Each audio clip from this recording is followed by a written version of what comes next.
Welcome back to the Weekend Show. Joining me now, Mr. Segun Sowunmi, who is the spokesperson of the Atiku Abubakar campaign organization, as well as Mr. Demola Adeyele, who ran for the Deputy National Youth Leader of the APC and astute member of the All Progressive Congress. Gentlemen, welcome to the program. Hello, Saz. It's nice to see you. Nice to see you. It's a pleasure. Thank you so much. I was at the vice presidential debate yesterday. I sat behind this gentleman and he sat behind the chairman of the All Progressives Congress. Half the time you were jubilating. In fact, you were almost cheering, although they told us not to cheer specifically. True. Why that reaction? See, first of all, for me, it's a display of how much progress our country has made. It was well organized by Nigerians. The moderator had the pitch right, is a Nigerian. The instruments with which we were doing it, there was no failure in anything, and the candidate showed up. And when they began to, get into the mood of the debate, what I was seeing unveiling before our eyes was a display of maturity in our political journey. Absolutely. I saw other candidates or other personalities that are less known, the two female candidates. I saw, wow, this country. I saw the other candidates of the other party, the young man. I said, really?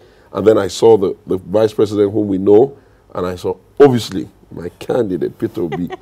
And as it played out, I realized that the language was civil. I saw that they were holding their positions very firmly, and they were bringing basically the crunch of the idea. But the thing that really sold me and got me really excited was that those who organized the debate made sure that the economy was the centerpiece of the conversation.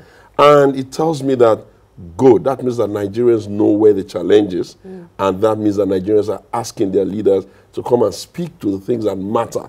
And so I was excited, truly excited, and obviously my candidate was like on point, like on point. So that was it. I think I was happy because, sometimes as political commentators, we usually seem to over-expand all the negatives about our country. And in the process, we take our eyes off some of the good things we're doing. And if we're going to be competing in the global world, we owe it to ourselves to be the brand ambassadors of our own country, first of all. We cannot accept only the gloomy statistics and refuse to applaud some of the things we did right. Well, your candidate did speak a lot of the gloomy statistics. He had no choice. Those statistics are real. They're real. Look, when you're running a country like ours, especially when you really think about it from the point of view of, stop thinking about Nigeria as just being Nigeria.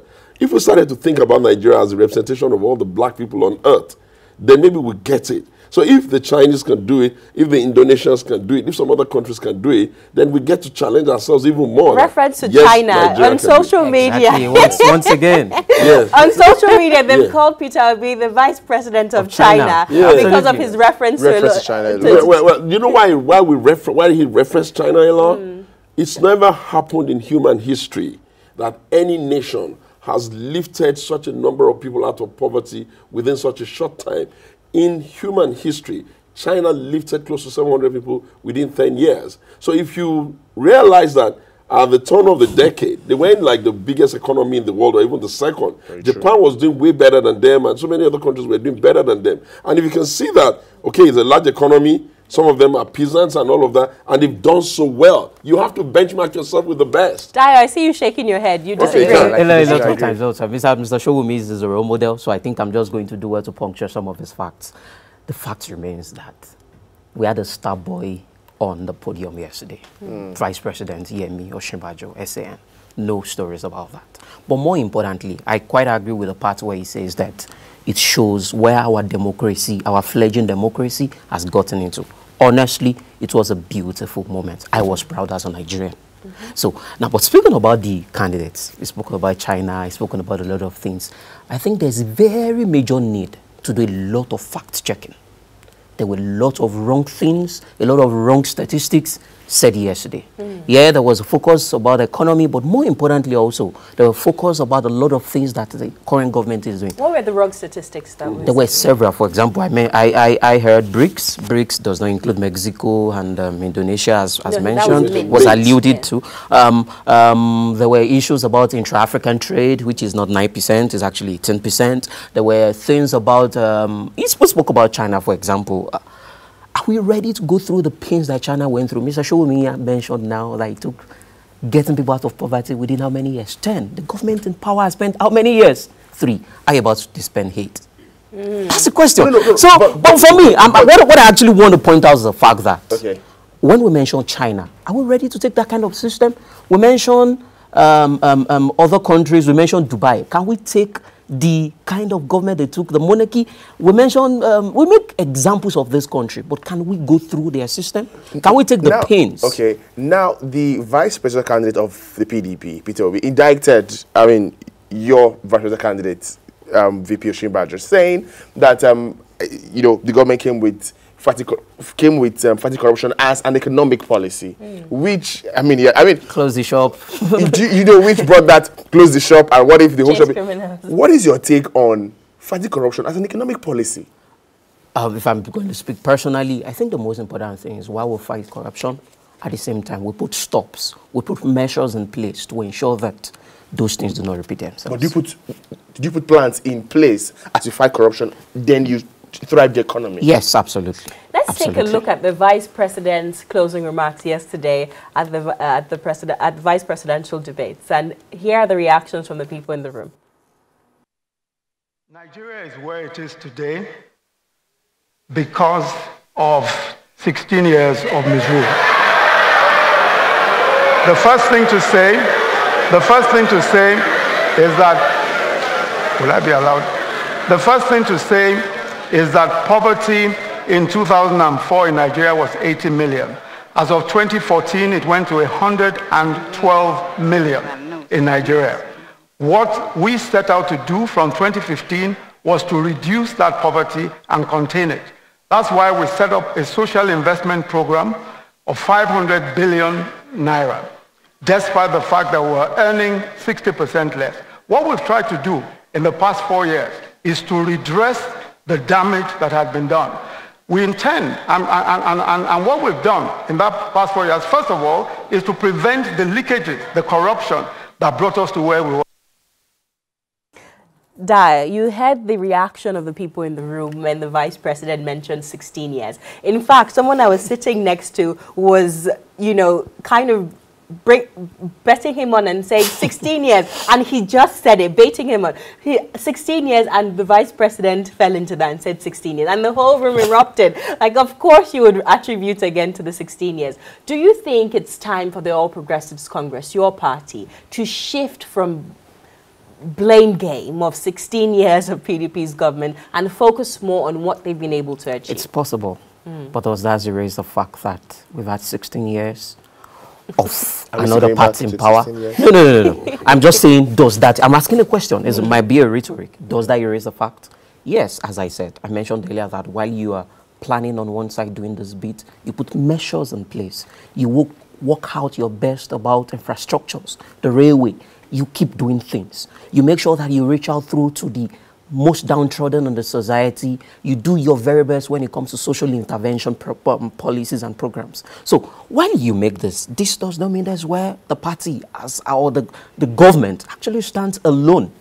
But if we stop saying it nonetheless, it does not erase the fact that, but beyond just erasing it, things are happening. There are things happening. If we overlook that, things are happening within government. Mr. Show me your final words, please. Well, I think that one of the major challenges that the APC as a government has is that it believes its own narration as the absolute fundamental truth. The country started democracy just in 1999, and Nigerians realized what we had in the country in 1999. Yes, you can imagine what we were able to do up until 2015, taking on all of the blames that we need to take on. But it doesn't make any sense, even for their reputation, knowing fully well that in those 16 years, governors ran their states. In those 16 years, most of the people that mill around them now, as members of their government and even cabinet members, ran and did things in those 16 years. In those 16 years, the country went through, the world went through a global meltdown and Nigeria survived. In those 16 years, so it's a very irritating, unprofessional, sticking on to excuses.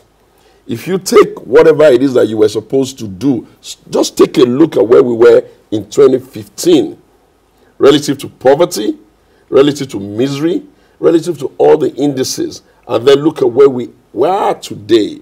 You will see that all they have been doing to themselves is propping themselves on in all of the wrong direction. If a vice presidential candidate, Obi, says, look, guys, we need to realize we can't spend trillions of our money on subsidizing petrol when we're not fixing education, we're not fixing the future. That's not yielding to a 16 years narrative. And I think the APC is going to undo itself because they're taking Nigerians for granted. They're imagining that Nigerians do not know what happened in the period past. Nigerians do not remember the expectations and the promises, and that Nigerians cannot feel what's going on now. So all of these 16 years, you could see everybody in the audience started to laugh because it was becoming like an over-rehashed rhetorics. They've got like 4 years. 4 years is almost gone. Now it's time for them to be on the referendum. The referendum in every election is not about the past. It's about the people that are in charge now and the future that we want to build. And speaking of that future, I want you to respond to the allegations that Dyer made that some of the statistics that your candidate gave were incorrect. Let me try and remind you what was happening there. Whereas Peter Obi had his hand like this, or like this, he wasn't looking at a computer, he wasn't reading a book. The vice president, it shows the 24th century vice president. It shows the 24th century vice president. The vice presidential candidate was just like, that doesn't mean you will give wrong statistics. That's not how. I didn't see him. I was there and I didn't see him. I saw him nonetheless. I saw him nonetheless. He had his iPad on him. But nonetheless, it does not mean you will give wrong statistics. They had like a team of 1 million people. No. It still does not mean you will give the wrong statistics. Look, the stats that you're claiming is wrong or right is never static. The last time the Cable News this morning has done some breakdown of the Cable. You could check subsequently, but some of those wrong statistics. Some of those stats that you're saying is wrong might have been the stat as at a year ago, and it may have moved. But the fact is that... So your presidential candidate is not updated? Simple! No, the fact remains that any of the statistics he was putting on the table, does it suggest that things are rosy and he's painting a less than rosy picture?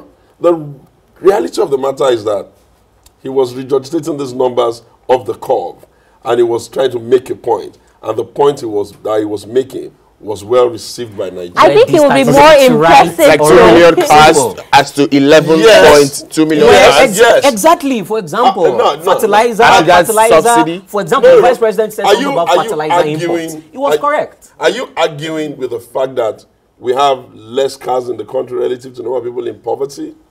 Are you arguing with that? But we can argue 11 to 2 million. Okay, you have 2 million cars. Maybe you have 2 million and 100,000 extra cars. No, we have 11 million. No, so what? So the accusation here is that the vice presidential candidate of the PDP had said that Nigerians have 2 million cars when we actually have 11 paying million. a huge amount of money for subsidy, paying for just 2 million cars. Do you argue with the fact that you have 85 million people living under poverty relative to the statistics that's available? Do you argue with your mystery index? Do you argue with the statistics that says that you are one of those countries that can easily fail? Do you argue with the fact that you are paying a lot of money for subsidy? That does not take away the wrong words. You can see it. Would it be mature of the vice presidential candidate to come out and apologize for misquoting or misrepresenting the fact? You see, the media cooks up a lot of things. We will fact check it ourselves. It's necessary. We will fact check it. And I think it's important for the presidential debates. Let me actually point that out. More importantly, beyond just PDP, APC, that it is important that every single of those facts are well fact-checked. I said earlier this morning, the Cable Online did well to cross-check some No, of those Cross-check. things. I'm saying that the fact that Cable says they fact check. No. Doesn't mean the party cannot. Thank you. No. That does not mean that Cable. But I am saying that because some of the things said yesterday were blatantly wrong. No, I know some of these people have their leanings, and they usually look for everything to, pepper it up and spice it up for them, for the people they're supporting. But So your candidate is ready for the presidential debate? they better be available. Let's look forward to it. No, are you guys going to be available? Let's look forward. Anyway, he's too junior to take it. So I cannot take it on my candidate. Let's look forward I to can it. say for a fact, because I'm a spokesman. Atiku Abubakar, Vice President, former presidential candidate of the PDP, will attend the presidential debate if Muhammadu Buhari, President of Federal Republic of Nigeria, and candidate of APC attends. Once he attends, we'll attend. The only thing we will not really be interested in, we will not be interested in a... I don't think it should mean more importantly for me. Will he attend? More importantly for me. Yeah, I know you. Mr. Showumi, you are not the one interviewing. More importantly for me, the fact remains that we had a beautiful debate yesterday. I'm going to reiterate the fact that it shows our democracy one way ahead. Will he attend? We will give our very best as much as a party. Thank you very much. Thank you so much. Will they attend? Mr. Showumi, Mr. J. Thank you very much. Thank you so much for your time. Oh, we ran out of time. We'll quickly bring you the sports segment of the show. Please don't go anywhere. Thank you so much.